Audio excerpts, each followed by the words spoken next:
Et oui, l'IA, même si nous arrivons un peu à un plateau de la hype, elle reste très féconde en news et en nouveautés. Donc aujourd'hui, quelles ont été les nouveautés et informations marquantes de ces dernières semaines, autres que celles dont nous avons déjà parlé ici? Eh bien, comme vous allez le voir, elles sont nombreuses et certaines seront étonnantes. Savez-vous, par exemple, qu'une entreprise française de l'IA est aidée financièrement par les poids lourds de l'IA mondiaux, ou que les créateurs de stable diffusion se lancent dans la musique, ou encore que l'IA est actuellement en mesure de créer d'autres IA plus performantes qu'elle sur un simple prompt. Enfin, je vous donnerai deux outils très sympas, un pour faire de meilleurs prompts sur Midjourney et un second pour s'amuser et créer des avatars.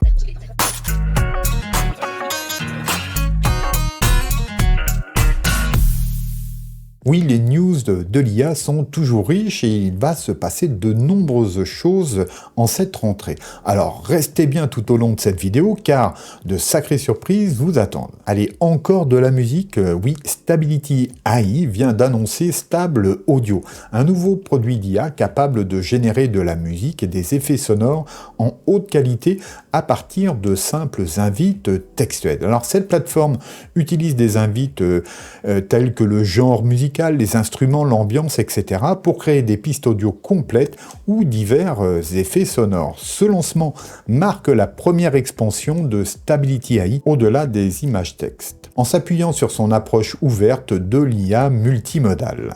Alors Stable Audio propose des générations d'échantillons gratuits de 20 secondes et des téléchargements de 90 secondes avec une utilisation commerciale pour les abonnements pro. Alors pourquoi c'est important? Bien, ce nouvel outil de Stability AI offre aux créateurs un nouvel outil astucieux pour l'inspiration à la demande et pourrait bien être le partenaire dont les musiciens ne savaient pas encore qu'ils en avaient besoin. Alors, il ne manquera pas de soulever des questions éthiques sur les musiques générées par IA, mais je vous fais voir néanmoins à quoi ça ressemble de près. Donc, voici, nous avons ici une zone d'invite. Une fois qu'on est logué, vous pouvez vous inscrire gratuitement. Ensuite, vous avez ici un modèle. Pour l'instant, nous n'en avons qu'un, c'est le AudioSpark en V1. Et puis ici, vous allez pouvoir choisir la durée de l'échantillon généré. Et puis, enfin, vous cliquez ici pour lancer le calcul. Alors, je dois dire que moi, je l'ai déjà testé à plusieurs reprises. Là, je suis sur un autre compte.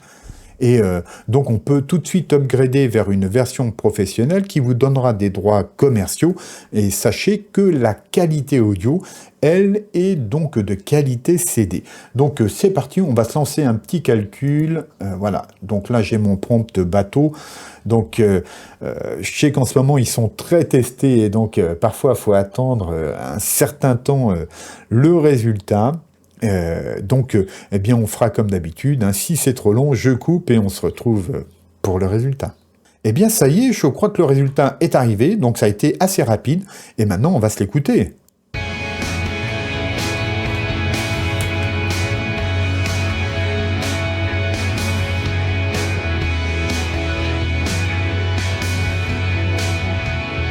Bon, c'est pas mal du tout, je trouve.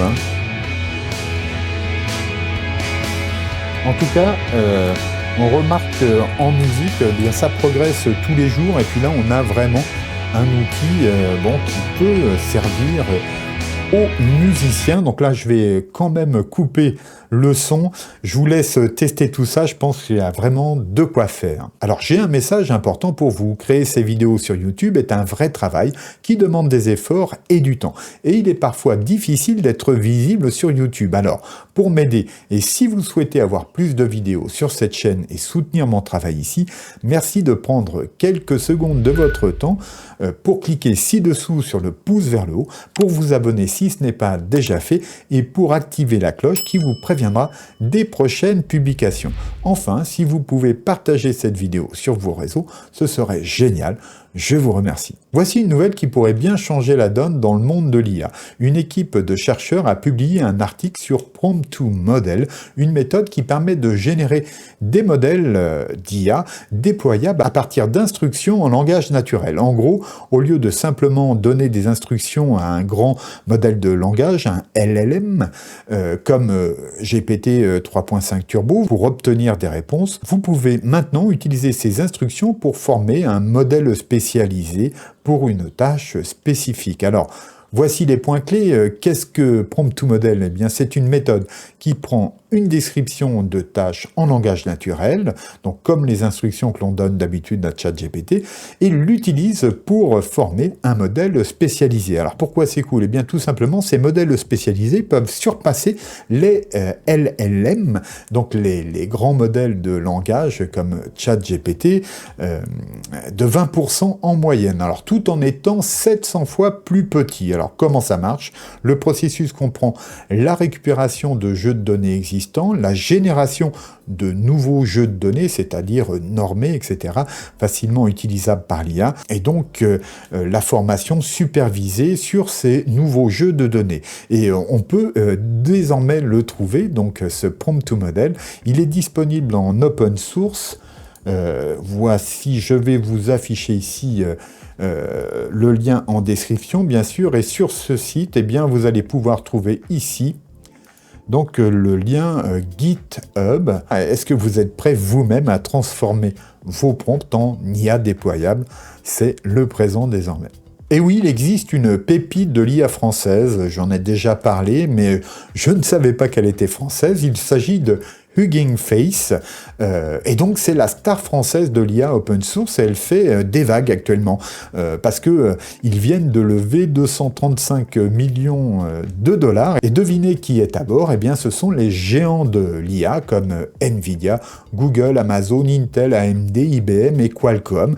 Alors avec cette levée de fonds, la valorisation de Hugging Face a plus que doublé, et elle atteint désormais l'impressionnant 4,5 milliards de dollars. Alors, qui est Hugging Face? Pour ceux qui ne le savent pas, c'est une plateforme où les développeurs du monde entier peuvent partager leurs modèles d'IA, ainsi que des jeux de données. Alors, ils sont connus pour leur approche open source, contrairement à d'autres comme OpenAI, et ils ont de grands projets en vue. Alors, avec cet argent tout frais, ils prévoient d'agrandir leurs équipes, d'envisager des acquisitions et de renforcer, bien évidemment, leur trésorerie. Alors, le plus cool, c'est que Hugging Face n'est pas seulement soutenu par des géants de la tech, hein, il y a aussi donc Sound Ventures, la société de capital investissement de l'acteur américain Ashton Kutcher, qui a également participé à la levée de fonds. C'est vraiment du sérieux. Alors, que pensez-vous de cette montée en puissance de Hugging Face dans le monde de l'IA? En tout cas, moi je suis assez impressionné et super étonné que ce soit une société française. Je vous fais voir ici donc ce site dont j'ai déjà parlé parce qu'on allait y tester et chercher des modèles. Donc voilà le site, les liens sont bien sûr en description, allez le visiter, vous y trouverez des centaines, des milliers de modèles et des tas de choses intéressantes si vous voulez progresser et utiliser l'IA. Alors OpenAI n'est pas en reste, hein, puisque donc OpenAI lui vient de lancer une version entreprise de ChatGPT avec une sécurité renforcée. Oui, parce que face à une baisse de popularité de ChatGPT, ils ont décidé de lancer cette version professionnelle qu'ils appellent ChatGPT Enterprise. Cette version améliorée du bot conversationnel offre une meilleure sécurité et un respect accru des données que l'on lui donne à manger. C'est une réponse aux préoccupations des grandes entreprises comme Apple, Amazon, Samsung, qui craignaient que des données sensibles ne soient divulguées. OpenAI veut vraiment que l'IA soit intégrée dans le monde professionnel tout en protégeant les données des entreprises, et pour couronner le tout, cette version pro est basée sur GPT-4, le dernier modèle donc d'IA d'OpenAI. Autre news d'OpenAI, ils viennent de mettre à jour donc l'API, ils permettent directement de fine-tuner leur modèle GPT 3.5 Turbo. Alors qu'est-ce que cela signifie? Ça veut dire que les entreprises peuvent maintenant personnaliser ce modèle avec leurs propres données pour le rendre encore plus adapté à leurs besoins. C'est comme donner une touche personnelle à votre IA. Cette nouvelle fonctionnalité est particulièrement utile pour les entreprises qui souhaitent que le modèle réponde dans une langue spécifique ou un ton particulier, ou même formate les réponses d'une certaine façon. Et ce n'est pas tout, puisque OpenAI a également mentionné que cette personnalisation pourrait aider à réduire la taille des instructions et accélérer les appels API, tout en réduisant les coûts. Mais attendez, il y a encore plus. OpenAI prévoit d'ouvrir GPT-4, leur modèle phare, qui peut même comprendre les images pour le fine-tuning dès cet automne. Il prévoit également de lancer une interface pour faciliter les processus de fine-tuning. Dernière news OpenAI, et pour tous les abonnés ChatGPT cette fois-ci, vous vous demandez peut-être comment personnaliser ChatGPT selon vos préférences. Eh bien, OpenAI a une fonctionnalité pour ça, ce sont les instructions personnalisées. Alors cette fonction permet de personnaliser les réponses de ChatGPT selon vos préférences. Vous pouvez les modifier ou les supprimer à tout moment pour vos futures conversations. Pour l'activer, je vous fais voir ça tout de suite. Donc vous allez ici sur votre compte OpenAI, et puis vous faites Custom Instructions, et à partir de là, vous allez voir, on a deux champs ici qui vont permettre donc de mettre nos instructions personnalisées. Alors par exemple, si vous voulez que ChatGPT réponde toujours en français, eh bien vous pourrez le spécifier dans un de ces champs. Donc vous en avez deux à votre disposition, et ils comprennent tous les deux une limite de 1500 caractères. Voilà, mais vous êtes maintenant prêt à personnaliser ChatGPT comme bon vous semble. Autre chose qui peut être intéressante pour vous, j'en profite, c'est que vous voyez que pour les abonnements GPT+, on a maintenant la possibilité d'avoir ChatGPT dans notre langue. Donc ça, c'est plutôt pratique. Voilà. Et puis, eh bien, passons à la suite. Voici venu le moment des deux astuces que je vous ai promises. Donc la première, on va repasser sur mon écran. Voilà, c'est Gprompter. Bien sûr, je vous mets les liens en description. Alors qu'est-ce que c'est? Alors d'abord, c'est un site sur lequel on va trouver énormément de ressources sur l'IA. Je vous laisserai le parcourir, mais moi ce que je voulais vous faire voir ici, c'est un outil qui est vraiment sympa, un peu comme Alphonse Prompt que je vous avais présenté il y a quelques mois, et d'ailleurs il va y avoir de nouvelles versions prochainement, on en reparlera ici, mais en tout cas voilà, en attendant, si par exemple vous voulez performer dans vos prompts pour avoir des rendus particuliers, que ça soit la photographie, l'illustration ou les images de type vectoriel, eh bien vous allez pouvoir le faire, mais vous pouvez aussi entraîner votre propre style si vous le souhaitez. Donc là je vais prendre un exemple tout simple, je vous laisserai découvrir le reste. On va par exemple ici sur ce prompteur, donc vous avez ici vous allez pouvoir mettre quelques mots tout basiques, par exemple, je vais mettre, cut cats, pour dire, voilà, un chat mignon, et puis à partir de là, eh bien, je vais demander, vous voyez, un prompt plus ou moins précis, voilà, alors donc je vais mettre long ici. Le style artistique, eh bien, pourquoi pas quelque chose de psychédélique? En termes de ratio, je vais pouvoir indiquer par exemple un 16/9, et puis je peux aussi préciser la version ici de Midjourney que je souhaite. Et puis à partir de là, eh bien, je vais faire soumettre, et en retour, vous allez voir, eh bien, j'obtiens ici ce prompt, qui est, comme vous pouvez le voir, assez long, mais je vous invite à tester, je ne vais pas le faire ici, parce que la vidéo risque d'être trop longue, mais testez-le donc dans Midjourney, et vous allez voir que ce sont vraiment des prompts efficaces qui donnent de très bons résultats. Comme vous pouvez le voir ici, vous pouvez rajouter des éléments clés à ce dernier. Bref, c'est un super outil à découvrir, à utiliser, surtout si vous débutez, et même autrement, parce que ça vous donnera de bons tuyaux pour faire des choses qui fonctionnent sur Midjourney. À présent, on va aller voir donc Le deuxième outil, je change ici d'onglet. Il s'agit d'un outil, alors il y a une partie payante, mais c'est pas sur celle-ci que nous allons aller, on reste dans le totalement gratuit.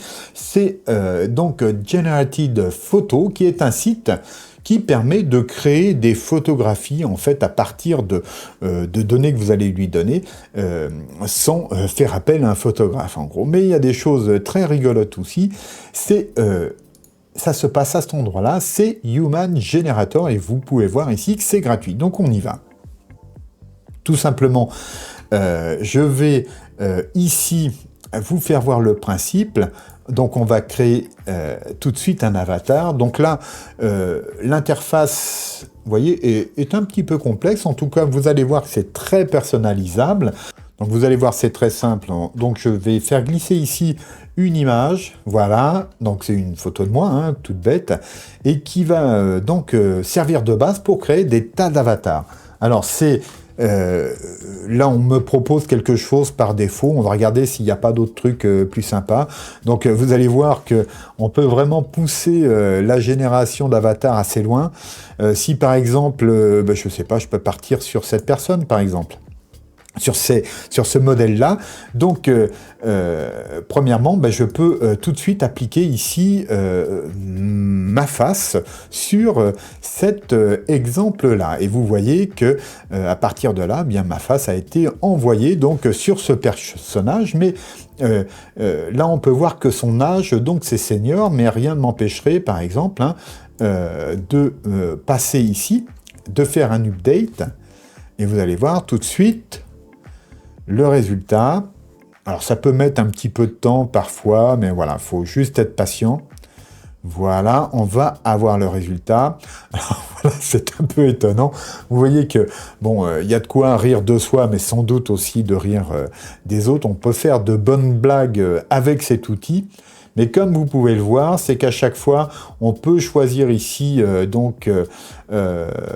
sa couleur de peau, par exemple, son ethnicité. Voilà, bon, je peux mettre en américain. Je peux choisir, par exemple, vous voyez, un corps balèze, vous voyez, et puis faire update quand je le souhaite, par exemple. Donc là, ça relance le calcul. Mais vous pouvez aussi choisir les poses.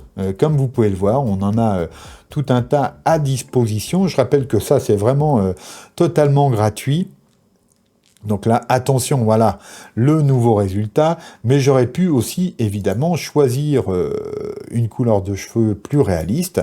Voilà, je vais le faire. Enfin bref, on va pouvoir se construire comme ça un avatar qui peut fortement, comme vous le voyez, s'éloigner de la réalité. Mais bon, moi, je trouve ça plutôt sympa. Et puis, je vais vous laisser découvrir cet outil parce que, voilà, il y a plein de choses à découvrir avec, mais il n'y a pas... voilà, c'est très aisé.